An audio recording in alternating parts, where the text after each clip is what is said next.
Hi சொந்தங்களே, எப்படி இருக்கீங்க? ஸோ இன்றைக்கி என்ன பார்க்க போகிறோம்னு பார்த்தீங்கன்னா, ஆக்சுவலாக இப்போ வந்து யுஎஸ் கவர்மெண்ட் திருப்பி வந்து ஷட் டவுன் ஆகிறதுக்கு ஒரு வாய்ப்பு இருக்குது. அண்ட் கவர்மெண்ட்னா ஃபுல் கவர்மெண்ட் இல்லை, அதில் இருக்க ஒரே ஒரு ஏஜென்சி, அதாவது department of homeland security. And நமக்கு எல்லாமே தெரியும், டிபார்ட்மெண்ட் ஆஃப் ஹோம்லேண்ட் செக்யூரிட்டிக்குள்ளே தான் வந்து யுஎஸ்ஏஎஸ் வரும். அண்ட் நமக்கு இருக்க ஹெச்1பி எக்ஸ்டென்ஷன்ஸ், இந்த மாதிரி இமிகிரேஷன் சம்மந்தப்பட்ட விஷயங்கள்லாம் அந்த டிபார்ட்மெண்ட் தான் ஹேண்டில் பண்ணுறாங்க. ஸோ அது வந்து ஷட் டவுனில் போகிறதுக்கான வாய்ப்பு இப்போ வந்து அதிகமாகிடுச்சு அப்படிங்கிற மாதிரி நியூஸ் வந்து வந்துகிட்டு இருக்கு. ஸோ இது என்ன, இதுக்கு பின்னாடி என்னென்ன ஃபேக்ட்ஸ்லாம் இருக்குது, அண்ட் இது ஷட் டவுன் ஆனால் என்ன பிரச்சனைலாம் வரலாம் அப்படிங்கிறத பற்றி இந்த வீடியோவில் ஃபுல்லாக பார்க்கலாம் வாங்க. சரி, இது என்ன ஒரு ஷட் டவுன் அப்படின்னு பார்த்தீங்கன்னா, உங்களுக்கு சில பேருக்கு தெரிஞ்சிருக்கும். கொஞ்ச நாளைக்கு முன்னாடி, அதாவது போன வருஷம் அக்டோபரில் வந்து ஒரு பெரிய shutdown, longest in history வந்து வந்துச்சு. அண்ட் அதுக்கு ஒரு ரீசன் இருந்துச்சு. அண்ட் அதுக்கப்புறமா திருப்பியும் வந்து ஜனவரி மாதத்தில் ஒரு ஷட் டவுன் வரப்போகுது அப்படின்னாங்க. அது ரொம்ப ஷார்ட்டாக ஒரு வீக்கெண்ட் அதுக்குள்ளே வந்து முடிஞ்சிருச்சு. அதுக்கப்புறம் வந்து சமரசம் பேசி அவங்க என்ன பண்ணிட்டாங்கன்னா, அந்த கவர்மெண்ட்டை வந்து ஓப்பன் பண்ணிட்டாங்க.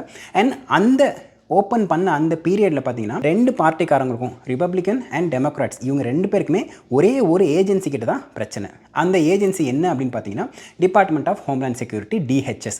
சரி, அந்த ஒரு ஏஜென்சி கிட்ட தான் பிரச்சனை, அதுக்காக எதுக்கு நம்ம வந்து என்டையர் கவர்மெண்ட்டே ஸ்டாப் பண்ணணும் அப்படின்ட்டு என்ன பண்ணாங்கன்னா, ரெண்டு தரப்புக்காரங்களும் கூடி பேசி அவங்க வந்து ஓகே, நம்ம மற்ற எல்லா கவர்மெண்ட்டையும் ஃபண்டு பண்ணுறதுக்கு நாங்கள் பில் பாஸ் பண்ணுறோம் அப்படின்ட்டு அதை வந்து பாஸ் பண்ணிட்டாங்க. டிஹெச்எஸ்க்கு மட்டும் டெம்பரவரியாக, அதாவது February 13 எண்டு வரைக்கும், அதாவது நாளைக்கு இந்த வீடியோ ரெக்கார்ட் பண்ணுற டைம் பார்த்தீங்கன்னா February 12, அது நாளைக்கு February 13 மிட் நைட் வரைக்கும் அவங்க வந்து டெம்பரவரியாக ஒரு பில் பாஸ் பண்ணி அதுக்கு வந்து ஃபண்டிங் பண்ணி வச்சுருந்தாங்க. ஸோ அது வரைக்கும் வந்து டிபார்ட்மெண்ட் ஆஃப் ஹோம்லேண்ட் செக்யூரிட்டிக்கு வந்து ஃபண்டிங் இருந்துச்சு. ஆனால் அதுக்குள்ளே ஏதாவது சமரசம் பேசி அவங்க ரெண்டு பேர் நடுவில் வந்து என்னென்ன பாயிண்ட்ஸ்லாம் வந்து டீல் நெகோஷியேட் பண்ணணும்னு விரும்புகிறாங்களோ அதை பேசி அதுக்கப்புறமா அதெல்லாம் வந்து கன்சால்டேட் பண்ணதுக்கப்புறம் அந்த ஏஜென்சிக்கு தனியாக திருப்பி இன்னொரு பில் இன்ட்ரடியூஸ் பண்ணி நம்ம வந்து ஃபண்ட் பண்ணிக்கலாம் அப்படிங்கிற அந்த ஒரு முடிவில் ஜனவரியில் ஒரு ஷட் டவுன் நடந்துச்சு இல்லையா, அந்த நேரத்தில் முடிவு பண்ணி அவங்க என்ன பண்ணாங்கன்னா, இந்த ஒரு டீலுக்கு வந்தாங்க. ஸோ இதுதான் இப்போதைக்கு இதில் இருக்க ஒரு பேக்ரவுண்ட் சிச்சுவேஷன். February 13 வரைக்கும் டெம்பரவரியாக வந்து டிஹெச்எஸ் டிபார்ட்மெண்ட்டை அவங்க வந்து ஃபண்ட் பண்ணிவிட்டு அதுக்கப்புறம் டாக்ஸில் போகிறாங்க, நெகோஷியேட் பண்ணுறதுக்கு போகிறாங்க.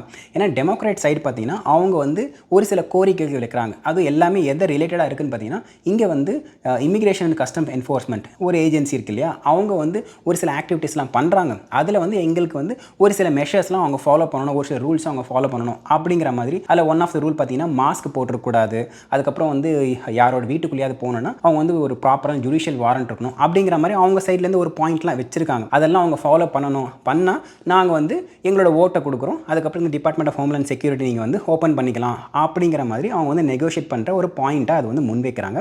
அதை வந்து ரிப்பப்ளிகன் பார்ட்டிக்காரங்க என்ன பண்ணுறாங்கன்னா, இல்லை நாங்கள் வந்து இதுக்கெல்லாம் ஒத்துக்க மாட்டோம், அதுக்கெல்லாம் ஒத்துக்க மாட்டோம்னு சொல்லிட்டு அவங்க வந்து வாக்குவாதம் போயிட்டு இருக்கு. ஸோ இந்த நிலைமையில தான் இப்போதைக்கு இந்த பில் இருக்கிறதுனால இது வந்து பாஸ் ஆகிறதுக்கான சான்ஸ் வந்து இப்போ ரொம்பவே கம்மியாயிடுச்சு அப்படின்னு சொல்கிறாங்க. ஸ்டில் கவர்மெண்ட் ஷட் டவுன் ஆகிறது பார்த்தீங்கன்னா இமினென்ட் அப்படிங்கிற மாதிரி தான் நியூஸில் ரிப்போர்ட் பண்ணியிருக்காங்க. விச் மீன்ஸ் தட் நாளைக்கு நைட்டுக்குள்ளே இவங்க வந்து இந்த ஃபண்டிங் பில் ஓட்டிங்க்கு கொண்டு வந்து அது ஓட்டு போட்டாங்கன்னா அதுக்கப்புறம் நார்மலாக வந்து கவர்மெண்ட் அந்த ஏஜென்சி வந்து ரன் ஆக ஆரம்பிச்சிடும். ஆனால் அதுக்குள்ளே அது நடக்குமா அப்படிங்கிறதான் இப்போ வந்து ஒரு பெரிய கேள்விக்குறியாக இருக்குது. ஏன் அப்படின்னு பார்த்தீங்கன்னா, செனேட் வந்து 10 நாள் ரீசஸ், அதாவது நம்ம ஊரில் இந்த குவார்டர்லி எக்ஸாம், ஹாஃப் இயர்லி எக்ஸாம்க்குலாம் வந்து ஒரு 10 நாள் லீவ் கொடுப்பாங்க இல்லையா, அந்த மாதிரி வந்து செனேட் வந்து ரீசஸில் போகிறதுனால நிறைய செனேட்டர்ஸ் வந்து போயிட்டாங்க. அப்படி இருக்கும்போது அவங்க நாளைக்கு வந்து ஓட்டு போடுவாங்களா அப்படின்னு தெரியல அப்படிங்கிற மாதிரி தான் இங்கே இருக்க நியூஸில் ரிப்போர்ட்டர்ஸ்லாம் வந்து ரிப்போர்ட் பண்ணுறாங்க. இந்த பேச்சுவார்த்தை வந்து எந்த ஒரு பலனும் அளிக்காததுனால நிறைய பேர் வந்து இது சாத்தியம் இல்லை அப்படின்ட்டு இந்த ரீசஸ்க்கு போயிட்டாங்க. அதனால் இந்த ஏஜென்சி ஷட் டவுன் ஆகிறதுக்கு நிறையவே வாய்ப்பு இருக்குது அப்படிங்கிறதான் இப்போ இருக்கிற ஒரு நியூஸாக இருக்குது. சரி, இப்போ இந்த ஷட் டவுன் ஆனால் என்ன ஆகும் அப்படின்னு பார்த்தீங்கன்னா, இதுக்கு முன்னாடிலாம் பார்த்தீங்கன்னா என்டையர் கவர்மெண்ட் ஷட் டவுன் அப்படிங்கிற மாதிரி வந்து எபிசோட்லாம் போச்சு. ஆனால் இது பார்த்தீங்கன்னா ஒரே ஒரு ஏஜென்சி மட்டும்தான், அதுவும் டிபார்ட்மெண்ட் ஆஃப் ஹோம்லேண்ட் செக்யூரிட்டி. இந்த மாதிரி இதுக்கு முன்னாடி நடந்திருக்கா அப்படின்னு கேட்டிங்கன்னா, எஸ், இந்த மாதிரி வந்து 1980 ஃபெடரல் ட்ரேட் கமிஷன் சம்மந்தப்பட்ட ஒரு ஏஜென்சிக்கு இந்த மாதிரி நடந்திருக்கு. அது வந்து என்ன ரீசன்றது அது வேறு. ஆனால் இந்த மாதிரி ஒரே ஒரு ஏஜென்சி மட்டும் கவர்மெண்ட் ஃபண்டிங் பில்லை வந்து அஃபெக்ட் ஆகி ஒரு பேச்சுவார்த்தையில் வந்து ஒரு கொஞ்ச நாளாக நெகோஷியேட் பண்ணி அது வந்து பட்ஜெட் அலோகேட் ஆகாமல் இருக்க சுச்சுவேஷன் வந்து அப்போ தான் நடந்திருக்கு. அதுக்கப்புறம் இப்போ தான் இருக்குது அப்படின்னு பேசிக்கிறாங்க. ஸோ இப்போது இந்த மாதிரி வந்து கவர்மெண்ட் ஷட் டவுன் ஆகிடுச்சு அப்படின்னா என்னென்ன இம்பேக்ட் இருக்கும் அப்படின்னு பார்த்தீங்கன்னா, நம்ம வந்து முதல்ல இருக்கிற அந்த கவர்மெண்ட் ஷட் டவுன், அதாவது ஃபுல் கவர்மெண்ட் ஷட் டவுனுக்கும் இதுக்கும் அவ்வளோவா பெரிய வித்தியாசம் இல்லை. ஏன்னு பார்த்தீங்கன்னா, இப்போது நம்ம இங்கே யூஎஸில் வந்து ஹெச்1பி எக்ஸ்டென்ஷன் ஃபைல் பண்ணுறது இல்லை, யூஎஸ்க்குள்ளே இருந்து நீங்கள் எந்த ஒரு இமிக்ரேஷன் ஃபார்ம்ஸ் நீங்கள் ஃபைல் பண்ணாலும் அது வந்து டிபார்ட்மெண்ட் ஆஃப் ஹோம்லேண்ட் செக்யூரிட்டிக்குள்ளே இருக்க USCISக்கு தான் போகும்.